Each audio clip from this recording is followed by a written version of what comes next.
Well, thank you for coming in, Ian Pickering, from the Reform Party, Reform UK, and you're standing in Isle of Wight West. I am indeed. How's it going? It's going really, really, really well. Very, very positive responses from just about actually everybody I'm talking to. It is extraordinary, it really is. So might we be looking at the next MP for the Isle of Wight West? I've actually got to the stage. When I first started this, the plan was to get a good number, so that on the 5th of July, that number could be looked at across the entire country, added up, and we could say, look at what's happened with reform. We've got this number of votes. I've now got to the stage that I am actually going to be disappointed if I don't win.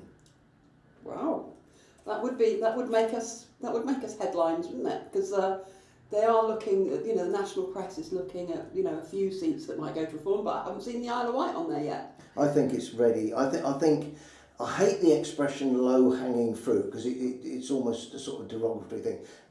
I think it's ripe for picking, and it is. The Isle of Wight is ready for reform. Say you don't get in though. The Conservatives are spinning hard that you'll let a Labour government in nationally, or even if you do get in, they're saying a vote for reform is a vote for the Labour Party. What's your views on that? Well, at the moment, a vote for Conservative is the vote for the Labour Party, isn't it? There are a couple of polls showing us in front of the Tories right now. But what I actually believe in is that, what it says on the top of the ballot paper, vote for the candidate of your choice, and people are choosing reform. We've got a lot to do. We won't make the next government. That's no, we accept that.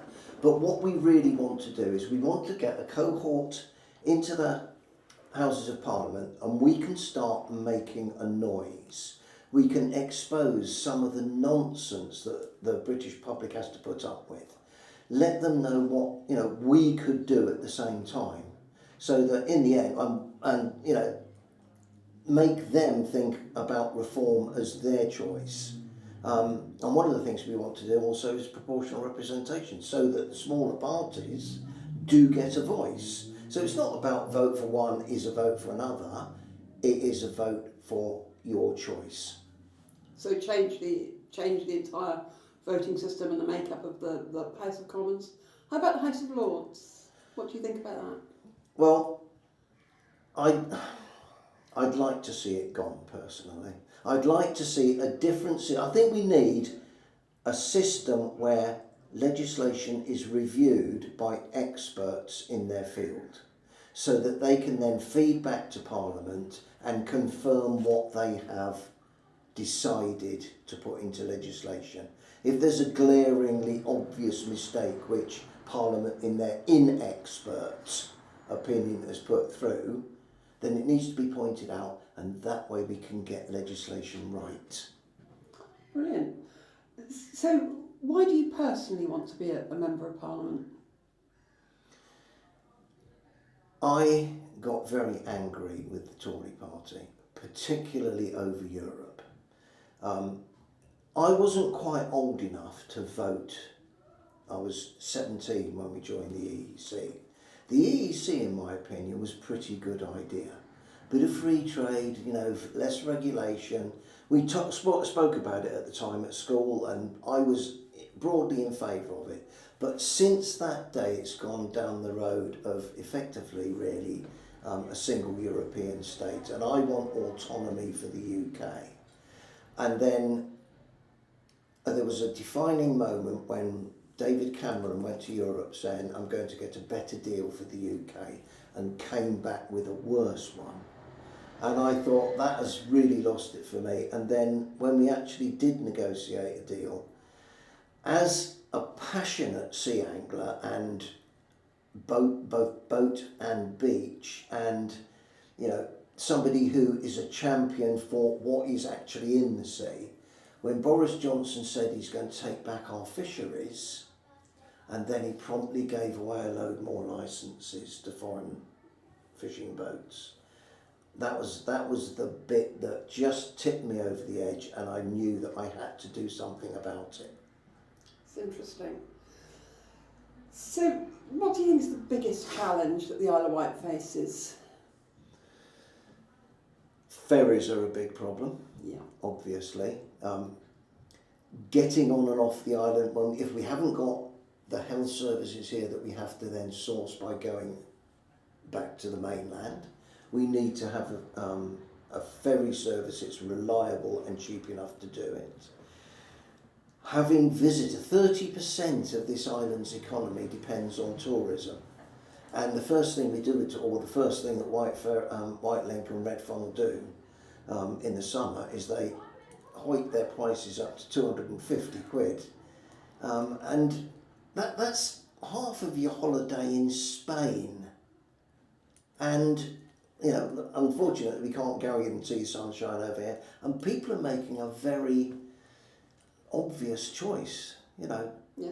I was in Cowes the other day and they were saying that the footfall along Cowes High Street has fallen 10% year on year, and they're not seeing people because getting over on the Red Jet it makes it prohibitively expensive. And unreliable. And unreliable, yeah. There's something we've asked all the candidates so far is, if you were an MP, and every year they have a private members ballot, and you can introduce a bill of your choice, but it doesn't cost any money. So you can change the law, but not in an expensive way. What would you do? I'd get us out of the ECHR, and I would simply say, ECHR, change it to British Bill of Human Rights. That's us out with them. We're not governed by a bunch of bureaucrats in Brussels and Strasbourg who aren't even lawyers. And we can then take control of that. It's just a matter of writing a piece of law out of history and adopting And the ECHR is the European Court of Human Rights. Yeah. Is there anything you disagree with your party on? Your leader launched your contract with the British people yesterday. You know what, I'm broadly in favour of it. I haven't yet, it's new, I haven't had a chance to read every single word. I've read every single word of the old one, it's not that different. There is an issue for me with immigration, because we have if we have a line of you know, groups of immigration, and we have two extremes. At one extreme, I think we'd all agree that we've got people coming over illegally and in a very, very dangerous way in small boats from North France. But at the same time, we've got critical workers who are here, who must be welcomed, must be wrapped in cotton wool almost. My mother came out of hospital yesterday, having had a heart attack at the weekend. The care she got from predominantly overseas qualified workers was exemplary. In the middle, we have got people that we need to examine. People who've helped us out in Afghanistan, for instance, who are in fear of their life. We must examine those people, determine that their cause is right, and if it is, welcome them in. As I say, on one extreme, no entry. On the other extreme, please come. Yeah. And Nigel Farage's launch has given you a boost? Yeah, oh yeah.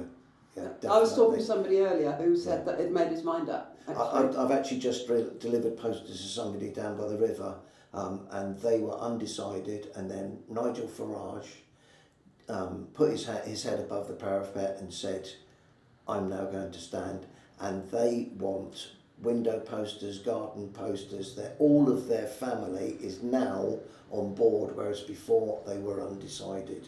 That's the Nigel Farage effect. Yeah. Well, I do admire you for standing, because you haven't got the sort of traditional party machine behind you. No, it's all, and it's all self-funded. Yeah. I mean, yeah. you're raising money, but you've been out knocking on doors. Have you got any amusing anecdotes? Has anything funny happened to you while you've been out? I've got one guy. He is an absolute diamond. He's former Royal Artillery, not Royal Artillery, infantry. He is one of the funniest guys I've ever met. He marches around delivering leaflets. He says, you're my head, you tell me what to do and where to go, and I do it. And then he reports back at the end of the day and says, this, that. So I just draw it off on the map. And the other day he sent me an email back saying, just spoken to somebody with a strong northeast accent who are definitely on side.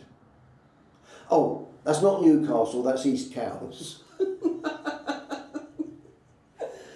Is there any final message you'd like to give to Isle of Wight voters who might be considering voting for you? I look at our online stuff and read it, make a decision based on common sense and the planning that needs to be done, not for the next election, but for the election after that and the election after that. So we can put stuff in place that will still be completing in 10 years, like building programmes, getting the sewage system sorted out, getting the ferries, even perhaps the ferries taken back into public ownership. These things are going to take time, but put some trust in the Reform Party to get these things out there, and so that we can get that stuff done, because it's important for this island. Yeah. I live on this island, I love this island, and I want this island to succeed. Thank you very much, Ian.